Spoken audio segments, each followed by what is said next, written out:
Peace, world, peace. Welcome or welcome back to Goddess Dawn Speaks, aka the $1 trillion Goddess Baby.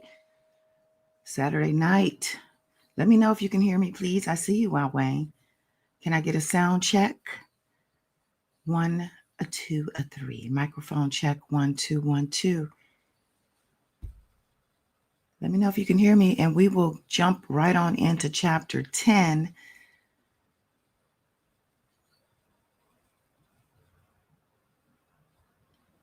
Okay, perfect.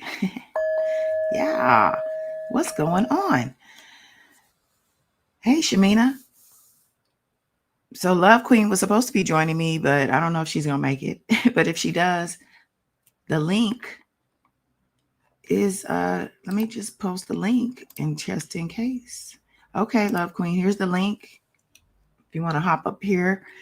What I'm going to do though, instead of just jumping in, I kind of lied a second there. Instead of jumping right into chapter 10, I kind of want to linger a little bit where we were left off with chapter 9, which was R. Kelly calling Rashana and letting her know that he was acquitted. And I was listening to Tisa Tales. You guys know who Tisa Tales is, I know. She did a video about this Rashana and the fact that she's speaking out in her book. It was a nice little video she put together, 40-minute video. She kind of put everything in one little video. But the part she talked about when it came to the trial was interesting to me because she put it together real nicely. So, T and I are familiar with Tisa. I'm sorry, Tisa and I are familiar with one another. I'm sure she won't mind me sharing some of the audio of this, of what happened at the trial before we get into chapter 10, which is what happens after the trial, which is also very interesting. It's a shorter chapter. It's about 20 minutes. So because of that, I'm going to fill a couple minutes in with some of this audio. Let's start with that. The people who were supposed to protect her, yeah, they didn't. And she still can't fully say it out loud. But guess what? We can. Before I continue that, how does that sound? Because I feel like I might need to take it off the speaker if it's fuzzy. Can you hear that okay? Let me know. Shamina, I emailed you on the people mentioned in the last live. It was Casey, Calhoun, and V. Very good, Shamina. Thank you so much. Yeah, we figured out it was also Love Queen is here. Hey. Hello. Hello. Okay, it was also, it's low. Okay, I'm gonna turn the speaker off. So let's see, V and Casey Calhoun. Calhoun, that was the name. That was the girl I was thinking about, and V as well in that car. And it was Cash Howard was the stylist we were trying to think about. Oh, yeah. Thank you. Thank you, Trav, if you hear this ever, for sending that info as well. And Bubba was the guy I was trying to think about as well. He's Ruby Chris on Instagram, but his nickname was Bubba, and he was always with R. Kelly. Okay, Love Queen, I might need you to mute because I hear some stuff in your background. I'm gonna play some audio from Tisa Tales. Okay, I'm gonna hit it. And then we'll get into chapter 10. Now, we have to address the scam. So let's talk about what happened in 2008. Because this is the trial that R. Kelly walked free from for another 13 years. Okay, how does that audio sound? Does that sound better than the one when it was on the speaker before I finish? Shamina said Casey's mom. To me. Okay. She said Casey's mom was the one in the hot tub. Yep, that's exactly who I was thinking about. Okay, she said it sounds good to her. So I'm going to continue on with this audio. And we're talking about the trial in 2008 where he was acquitted when Rashana told us last chapter that, he let her know over the phone when she was waiting in the parking lot or wherever she was waiting in the hotel, not knowing anything about what was going on with the trial. They lied, remember? She lied. Her parents lied. Of course, R. Kelly lied. And here's what Tisa Tales had to say about that trial. And when you understand how it went down, you'll understand why the federal prosecutors later said, and this is a direct quote, jury was scammed. So here's the setup. The tape exists. Everybody's seen it. It's a 27-minute long. A grown man, a young girl. It's explicit. It's degrading. And at one point, he even the prosecution has 15 witnesses who identify Rashana as the girl in the tape. Friends, basketball coaches, family members, people who knew her since she was a little kid. They're all saying, that's her. They have 12 witnesses identifying R. Kelly as the man. This should be a slam dunk, right? But here's what the jury was not allowed to know. The judge ruled they couldn't hear about R. Kelly's secret marriage to Aaliyah in 1994. She was 15. He was 27. They had to bribe a government official to get a fake ID so Aaliyah can marry R. Kelly because she thought she was preggo. The jury couldn't hear about the settlements that R. Kelly had paid for at least 3 other underage girls over the years. Told the jury they couldn't hear about anything, not the Aaliyah stuff, anything. They couldn't even hear about the documented pattern, R. Kelly's history, the exposed network of people who helped him do what he did. One juror even told the Chicago Sun-Times afterwards, and y'all sit down because this is wild. He literally said, "Yo, I would have had to work harder to vote for an acquittal." If he had known about R. Kelly's past, but he didn't know, the jury was operating in the dark. Which, side note, if you think about it, that's the way the Diddy trial was operating. You know, the same way, like, back in the day when they made all those charges for RICO to get, like, organized crime, I feel like there needs to be a PDF file version of RICO. Because I don't think the current justice system and the way they can introduce evidence and collect evidence, I don't think it allows for the jury to hear the full story. And yeah, we see what's going around, but maybe they don't have those laws because, yeah, everybody's doing the same thing. Anyway, right? There's also, oh my God, let me tell you about R. Kelly's defense team. High-powered lawyers, best money could buy, led by this legendary attorney, Ed Jensen, and some guy named Sam Adams Jr., who was known for being theatrical in the courtroom. Their strategy was disgusting, very brilliant. First, they attacked the identity of the girl.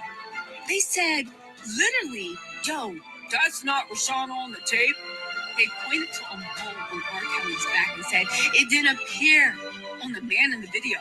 They raised just enough doubt. Second, and this is the sick part, they turned Rashana's own family against her. 3 of her relatives testified for R. Kelly's defense. Her own father got up there and said that wasn't his daughter on the tape. Her father, who knew what been in that meeting where R. Kelly confessed, who knocked on the door of wherever she was being held, that man looked at the jury and said, "It's not my child." And third, they exploited Rashana's silence. R. Kelly's lawyers kept asking the jury, "Yo, if this girl was really harmed, why won't she testify? Why won't her parents come forward? What are they hiding?" Sam Adams Jr. actually said in his closing argument, and I couldn't believe this when I read it. He literally said, "If the alleged victim was really on the tape, her relatives would have beat the crap out of R. Kelly. Since nobody beat the crap out of him, it couldn't have been her." This was R. Kelly's argument, that if she was really abused, her family would have done something about it. So since they didn't, yeah, it must not have happened, right? But we know why the family didn't do anything. At least I think so. They were on payroll. They were in on it too. They'd been compromised from the start. And where was Rashana during all of this? Y'all, Rashana was 200 feet away, parked outside the courthouse on R. Kelly's tour bus in a little bedroom. Not allowed to watch the news, not allowed to follow the trial, just waiting, like a dog, for daddy to come home. She had already lied to the grand jury, saying that wasn't her on the tape. R. Kelly had coached her for years for exactly this moment. Now, okay, so then the deliberation. The jury deliberated for 7.5 hours. And after a 4-week trial, right, they finally came back with a verdict. Not guilty on all 14 counts. I remember R. Kelly when he broke down crying in the courtroom, literally whispering, "Thank you, Jesus. Thank you, Jesus." His lawyer was hugging him. Everyone was shouting, "Yes!" Outside the courthouse, according to reports, lawyers and sheriff's deputies were celebrating. One clerk even said, "That's great. Things will go back to normal around here now." Normal. A child PDF heard, "Just walk free." And the courthouse staff was happy things would go back to normal. R. Kelly went on to make music for another 11 years after the verdict. He performed at festivals, y'all. He went on tour with Jay-Z. He collaborated with Lady Gaga, Chance the Rapper, countless others. The industry welcomed him back like nothing happened. And Roshana, well, baby, she writes in her memoir, "I must live with the choices my parents and I made, and with Robert's abuse of other women and girls he met after he was acquitted. I regret that so many people were hurt because he hasn't stopped, or he wasn't stopped in 2008. Y'all, Roshana carries that weight. Every woman R. Kelly hurt after 2008, she feels responsible. But she doesn't think her parents are. And a 2008 jury foreman, he gave an interview to Rolling Stone in 2021 after R. Kelly was finally convicted. Do you know what he said? He literally said, "Yo, it makes you wonder, could the trial been different? Could more victim situations been called out? What are the reasons they weren't at the time? The reasons were standing right there. Or rather, they were sitting in a tour bus, unable to speak, coached into silence, and by the monster and by the people who were supposed to protect her." So here's where we finally are today. The deprogramming. Okay. So she says she wasn't protected. And I said that. We've all said that. But to hear what happened in that courtroom, 7 hours of a deliberation after a 4-week trial, not guilty on all 14 counts. And they all lied to get him there, to get him free. And here he is. He did it all over again, did it even worse, did it as it was happening. Yeah. Unbelievable. Shamina said it's crazy how adults can turn around and commit crimes against kids as well as, and it's excused because they were abused. She grew up and did the same thing, participating. She did. Yeah. Yep. Okay, let And me. that's terrible. They did all that so he could continue doing what he was doing.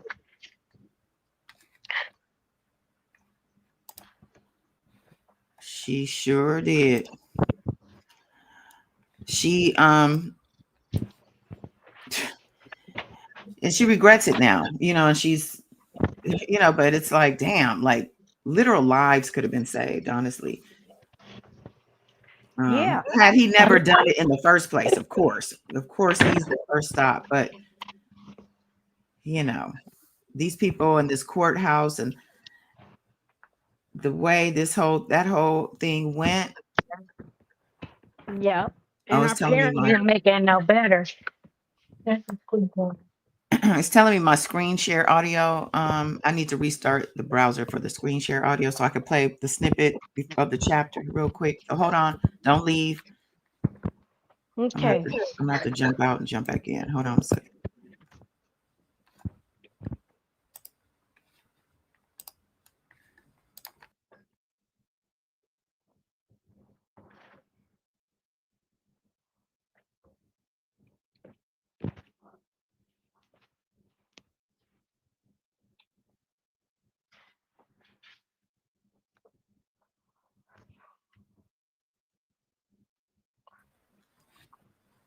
Alrighty.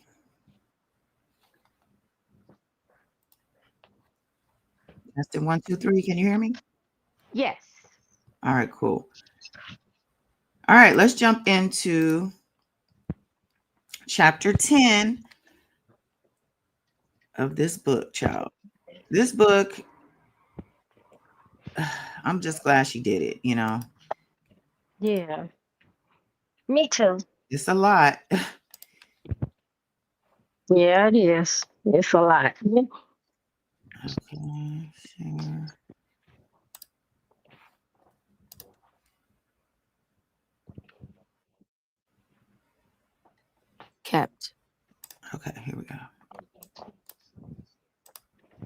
Chapter 10. Kept. There is only one thing in my life that I am proud of. It is that I've never been a kept woman. Marilyn Monroe. I had never given Marilyn Monroe much thought until this quote credited to her appeared on the screen of my laptop. I stared at it like I didn't know who put it there. I knew I hadn't. During Robert's trial, he forbade me from looking at the internet or watching the news. I was so used to shielding myself from any and every questionable snippet of information that would interrupt my peace or make Robert mad, that even though the trial was over and I was allowed to surf the internet more freely, I still tensed up with fear if I saw something Robert might disapprove of. Besides, the list of subjects I was forbidden from doing a Google search on was a mile long. Top 5 among them: 1. R. Kelly. 2. Lisa Van Allen. 3. Andrea Kelly. 4. Sparkle Edwards. 5. Rashona Landfair. Multiple spellings. Marilyn Monroe was not. Oh, brother. So Marilyn Monroe wasn't on the list, so she was able to learn more about her and figure out, what does this mean, this kept woman thing? What is she talking about? Realizing that she herself is a kept woman. She says she never heard the term before, but she knew she was one. Now she talks about when Robert, so at this point he had won his trial and he working like a dog, child. He has to make up for lost time. And you heard Tisa Tells let us know that the industry embraced him like nothing ever happened. And he was right back to work, doing bigger and better things and all of that. Love Queen, I don't know what's going on, but you got a lot of noise. If can you just, when you want to talk, just hop in, but you might need to mute.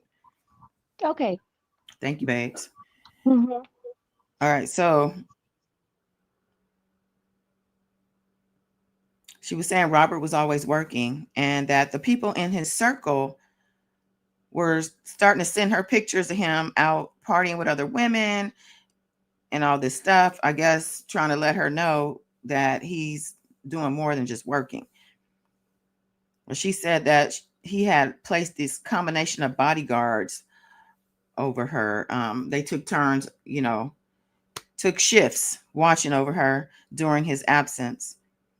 She said his kids were 7, 9, and 11 and stayed with their nanny, Judy, when they came for visitation at Olympia Fields. Now, I was questioning, why would they still go if he was not there and he was touring or whatever, or out working out of town or whatever he was doing. But, it was probably one of Robert's rules, okay? You had to follow the rules. So a lot of times when he was working and the kids would come, of course, he wasn't available. So she would kind of step in and try to keep the kids company and busy sometimes. If Judy, Judy was her friend. Judy and Rashona became friends because they spent so much time together with the kids. And she just basically wanted to be there for them. She said that they actually helped her as well fill the space, that was void when Robert was gone. And just in general, because Robert wasn't really there anyway. Even when he was there, he wasn't really there with her, at least. So she talks about her bond with Judy and the fact that they spent a lot of time talking to each other at the Olympia Field house. She described Judy as stable, compassionate, and a good person for the kids during the divorce. She was happy to have a true godmother to her own son. So she let us know that she and Judy were, in fact, still to this day connected and close. And Robert had eventually fired Judy because he realized they were friends and that Judy wasn't giving him the info on her, the intel. Judy wasn't snitching on Rashona the way he had expected her to. Andrea, she said, though, did realize Judy's worth. Once she got fired, I think she rehired her for her, but she wasn't coming back to the house to hang out with Rashana anymore. So she said when people were sending her pictures, like when he was out of town or whatever, she said even the kids would point stuff out to her. Because remember, at this time we had the internet, but there was also magazines. There were other more tangible forms for information. And she was like, dang, even the kids would point out the pictures of the new women he was around. She said he replaced her with an entirely new circle of women. Now, I believe this is 2009 that she's talking about here. 2009. So the acquittal was in 2008, I think, right? And then, Yeah, the acquittal was in 2008. okay. And he met Geronda and them. So 2009, yeah, he has a whole new stable going on. She said he would come over just to, let her hear his new music. So this one time he came over, she said he was preparing to go on a rare trip to Africa. And he had said, you know, show the whole Africa thing is finally coming together. I've been trying to manifest this for a minute. And she was like kind of taken aback by that. She's like, wow, Robert. She said she refused to call him daddy at this point. Now, remember last chapter, I think it was, she said she was like 65% hating on this fool at this point. So he's talking to her about Africa and how he's been trying to manifest this and whatnot. And she's looking like, well, what about me? She wasn't calling him daddy. She was calling him Robert. And she knew he didn't like that. But she was staring at him like, well, excuse me, Africa. She said she dared him to scold her through her stare. He told her he wanted to become more of an international artist by making music with an African or Latin inspired sound. And that because, he couldn't travel while he was facing that trial, right? And while the trial was going. So he had decorated the studio like a rainforest for inspiration. He didn't have trouble spending money on stuff that he wanted to spend money on, I see. She said, but now he was acquitted and he was free to move around. And so, yeah, he's talking to her about Africa. Yeah, with all I've been going through, felt like the right time to go to the motherland. He said, it's always been a dream to go to the motherland, soak up some of that African sun. Let him lay hands on me, show. She said he smirked. Sis, I got something going on outside my house, but I'm gonna mute the mic. Oh, okay. You all right? Okay. I hope so. Oh, yeah. Okay. All right. Well, go ahead and mute. Okay. I'm like, well, mute, girl. I kind of don't want you to mute. I kind of want to know what's going on. Okay. Well, make sure you come back and tell me. All right. So he goes on to tell her, that's why Black people are fucked up.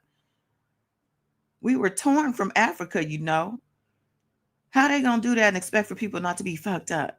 This is how he's talking to her. And she's like, she's not even really paying attention to all that. She said she knew he wasn't looking for an answer, so she stayed quiet. So he continued. So anyway, what you think? She's like, about what? And she goes on to say how she shared her dream with him years before, like bashfully. She didn't really even want to share her dream of going to Africa, but she did so because she thought she could confide in him about stuff like that and trust him. So now here he is throwing this in her face and then asking her, what do you think? She's like, about what? He said, the music. He was only concerned about how she felt about the music, but she didn't care. She was like, it's nice. Now let's get back to this Africa business. Okay, I'm back. I'm so sorry. It's okay. You good though. Yeah. Okay. So she boldly then asked him if she could go because she's really just sitting there listening to him and really realizing that he has no intention on inviting her on this trip. Now remember, he never liked to fly. Most of the stuff he did was local or he would go by bus or whatever, and she probably went with him. So she's probably expecting an invitation or or actually probably surprised he's going that far away. And the fact that he's not asking her to come. So she asked him herself, well, what about me? Can I go to Africa? And he questioned, why? Why are you asking me that? Like, maybe you'll go one day, show, but not this time. He's like, maybe one day. Told her he needed a cleansing, like from her, the way he was talking, the nerve. He also told her, maybe I'll even get blessed by, signing some things on the dotted line. Maybe I'll get some new opportunities while I'm out there. He gave her all these excuses about, the media is going to be there and how hot it's going to be. And, she just rolled her eyes and continued contesting because finally she's figuring out maybe I need to start standing up for myself. Nobody else is going to do it. She's like, who cares if they see me? No one's seen me in 7 fucking years, Robert. No one gives a fuck. This is how she's talking to him. She said, they probably think I'm dead. He was like, they don't think that. He's denying all this stuff and told her it was a spiritual trip and that people knew what that was supposed to look like his team, like, oh, my people know what that's supposed to look like, this trip. And basically, it's not good for optics, okay? You're a bad look is what he, I just got off this case, acquitted. That was a miracle. I'm trying to shake you, basically. That's really what's going on here. She said they argued and he got mad that she ruined the vibe. You ruined the mood. Now I'm gonna get hard now and give you what you want. How am I gonna please you now? And she told him again how much she wanted to go to Africa, refusing to call him daddy. And he told her he didn't like that too. When she called him Robert, don't call me that. So one day she said she snuck out the house, child. At 26 years old, she's sneaking out. She says she got new passport pictures taken because she was determined to go to Africa. She's like, you know what, bitch, I'm about to go get my passport because they took her passport. She said after the grand jury hearings, that's when they decided to indict that fool. They took her passport knowing they probably knew she and her family just got back from that trip that he sent her on for a whole month. They probably had people looking for her. And after the grand jury hearings, they took her passport. So she went out and got passport pictures and filled out an application for another passport. When she would get her mind fixed on something, she gets it done. Okay. She said when the passport came, I guess it was delivered to her parents' house. So she had to go over there and get it. And she said she was relieved that her parents weren't there. She didn't want to see them. Still hiding from her parents. She said she didn't go to Africa after all. I'm pretty sure there were more fights. But she said the trip was successful. It was some type of event. I forgot what it was. A games, some type of sports event or something. And that it went really well. And whatever song he did, I missed all that. Whatever the song was became some hit and an official anthem of those games. Somebody probably knows in the chat. Or Love Queen, you might know. You're like, Um, that. I can't. It's a tip of my tongue, but yeah, I was so glad she started talking back to him. Yes, thank you, Wayne. Hit that like button. Shamina, I thought a kept woman being taken care of like spoiled in a good way. Yeah, it does. But I guess she was dependent on him. So I guess in her way, she was kept. It is a term for being like a sugar baby, getting taken care of. Hmm. He literally sang this on stage in Africa, telling women they needed a passport to come to America with him. Oh yeah, I remember that. He was like, "Do you have your passport? Go get your passport." What an idiot. DJ Cadillac, welcome. He said, "Forbidden how? How did he enforce the rules?" Well, you must be new here. He was putting his hands on her for number one. I mean, it had started from when she was a child. So the brainwashing of it all was part of that, the grooming. Eventually, he started being physical with her. Yeah, there was definitely enforcing of the rules. Andrew Staples, what's going on, sir? Andrew said around this time he was with a new set of girls: Deronda Pace, Precious Way, Dominique Gardner, V, and Summer Washington. Summer Washington, how we forget about her too. Thank you, Andrew. You guys Yeah, be go knowing your R. ahead. Kelly stuff. Go ahead, sis. I said, thank you, Andrew. Knowing our stuff over here, huh? Mhm. All right. So yeah, that whatever the song was became the anthem of those games, and she was kept on a short leash. She's at home while he's doing all this gallivanting around Africa and wherever else he's going and whatever else he's doing, but she at the same time is kept on a short leash still. She knew in her heart that she was no longer, well, yeah, she knew in her heart that she was no longer into the relationship. And he also knew, he knew as well that she wasn't into it anymore. And that made him paranoid that she would eventually turn on him, which obviously if this is what you call turning on him, that's what she's doing with this book. She said whenever the mood struck him, he would make her take a lie detector test, or he would have her write crazy letters saying she was never abused and that she never was held against her will, also admitting to all kinds of degrading and embarrassing things as still more blackmail.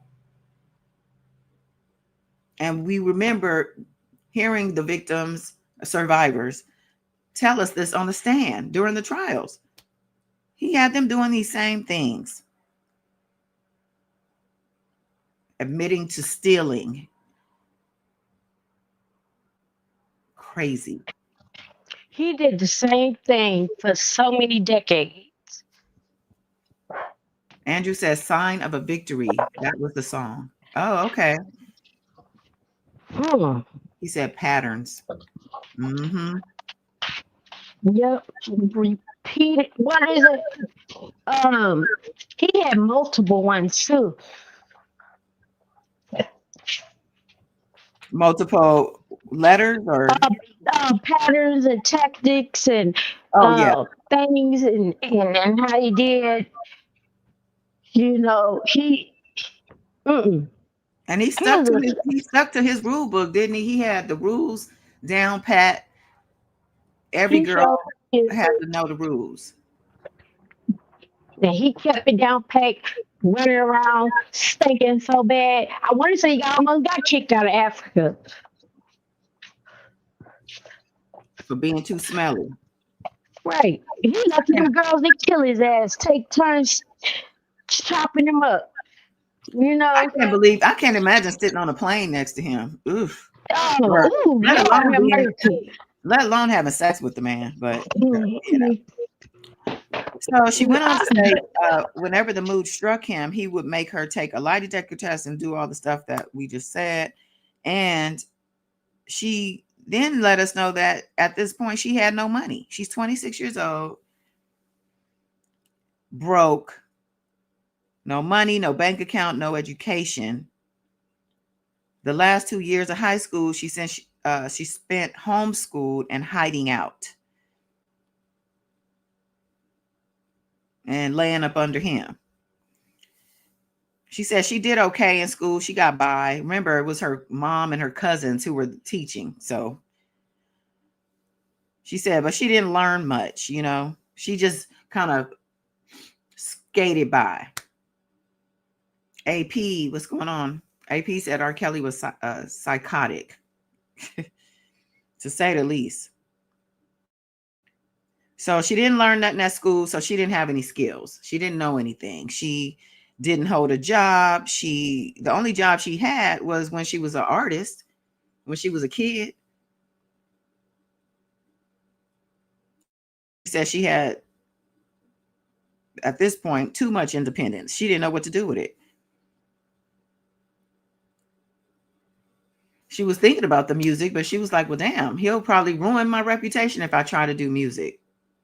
She didn't even know where to start to try to do music. And that's a shame, because being around him for as long as she did, I'm pretty sure she knew everybody that she needed to know to get her music career back on, if she really wanted to do it. If somebody would have been, I guess, courageous enough to go up against R. Kelly, because you know he wasn't gonna have that if somebody tried to put her on. Yeah. Yeah. You know, she's she was with him from the age she was 12 years old, introduced to him up until what, 26, 27, when she really did officially cut him off for good. You know, then we end up finding out that's almost 30 years old from the age 12. That's a long time to be messed up with somebody like him. Yeah, and it's not like you're just gonna wake up and it's all gonna just go away. Yeah. Oh, okay. And your mind is just suddenly gonna be clear and free Yeah. those essences. That's the Man, kind of my heart goes out. that's the kind of funk you cannot get off you. Like you do have to get a spiritual cleansing, or two or three. And clearly somebody was telling him that he needed that. He had somebody in his ear telling him, because he did have some voodoo person or people around him anyway. I noticed she didn't You mention sure none of that. did. It's funny she didn't mention none of that either, at least up to this point. Hmm. I noticed that certain things that we kind of know about that she hasn't mentioned, you know. Yeah, that's true. It's a lot. But then it's a lot that's been told too. So Andrew said her reputation was ruined anyway. It was already ruined, huh? She could have probably gone back to Germany. Talk about, remember me from Just for the Cause or whatever the group was. Her cousins would Yeah. have been on board. Shamina said, who in the camp said what we didn't know was that it was consensual between him and her? What we didn't know was that it was consensual. Huh? I don't know who said that. Some idiot.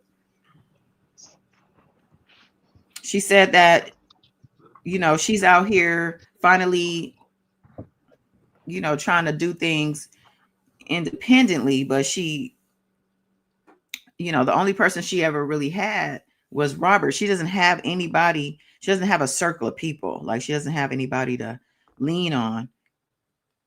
And she had Robert, but now she don't have him. That's all. She don't have anybody. So she said that, you know, she wasn't really qualified to do anything other than please Robert sexually. She only knew how to have sex on demand, is what she said. She also talked about how her peers were passing her by in life, graduating college, traveling, having careers, getting married, all these things. And she was stuck. She said she didn't know what to do other than, be his concubine, do what he told her to do. And now she's describing herself as insecure, jealous, and hateful. She's like, this is how I was feeling. This is who I was at this time. She tried to stick it out, she said, for a few more years, right? So she's 26. So she really didn't cut him off at 26, sounds like. And plus, we know she was still dealing with him even when he got arrested for the last time. Yep, sure did. And the mama too. Yeah, the mom. Mom was going to see him at the studio wee hours in the morning. I went down there. The mama was still writing them letters and putting money on his books. To this day, huh? Yep. She said she felt like if she walked out, that she would have had to deal with the full-blown humiliation by herself without his help, which she did have to do. She said that she was going to have to continue to be slandered as a stupid hoe. And nobody cared that she was a child, and nobody cared that she was groomed and abused and all these things that had happened. She felt like it doesn't matter if they know or not. I'm still going to be dragged through the mud. She said she wanted to not care like Marilyn Monroe. She said by 2009, she had reached her breaking point. She couldn't take the abuse anymore. She said she wasn't even living. She was just existing. She said the dark thoughts were closing in on her, and she prayed to God to take her love away from Robert, or take the love she had from Robert away from her. That Robert didn't know how to handle her either at this point. He didn't know what to do with her. She was too old, first of all. He didn't know what to do with a grown woman. She said, at this point, I just had to grab the reins of my life and take over and do things that he didn't like. She started then really rebelling. There had been times where in the previous chapter, she talked about bucking back at him and fighting him back. And she learned, he fought her back too. He fought her back harder and faster. So she then calmed back down, went back to doing what he wanted. But now she's doing things she hadn't done before. She says he started letting her look for jobs. I think he really did want her to kind of get away from him too. So he probably did want her to get a job and start being, really and truly independent. She said then he phased her out of his living arrangements. So remember, she was living at the Olympia Fields place and at the house. So he then had, she told him to get her an apartment.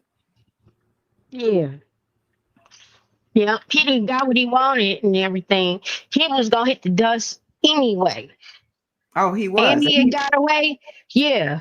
And he rang her out like an old dirty dish rag. Yep. Squeezed out every little drop that was left, and then threw her away.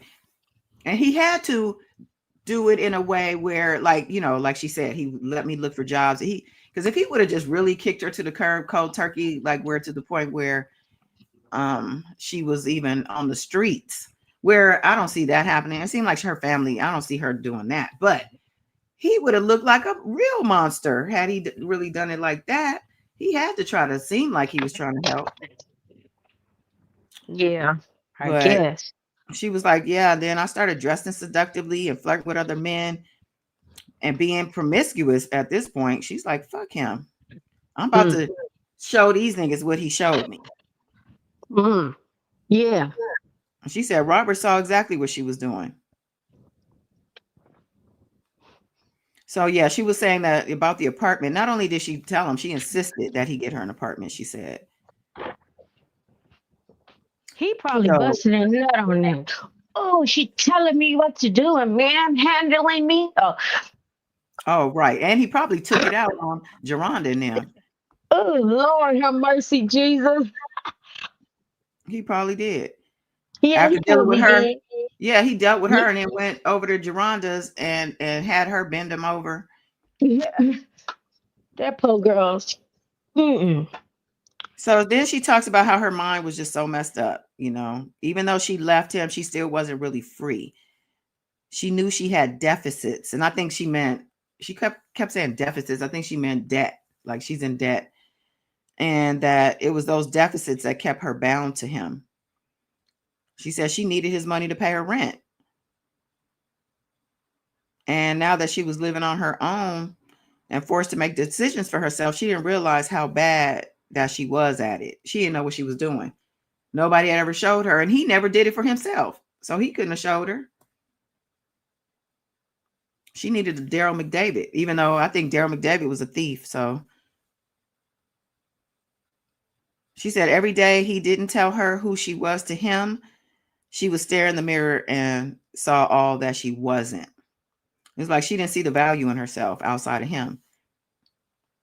And at 26, she had managed to finally leave. And, she was afraid of what the rest of her life would look like without him, or would be like. But, she said she looked the part. Now, I wasn't quite sure what she meant. She said, I looked the part. And then she went on to talk about how she couldn't afford to get her hair done. So I don't know if she was saying she looked raggedy or that she actually looked the part, but wasn't the part. Like she looked the part, but in real life, she really didn't have shit going on.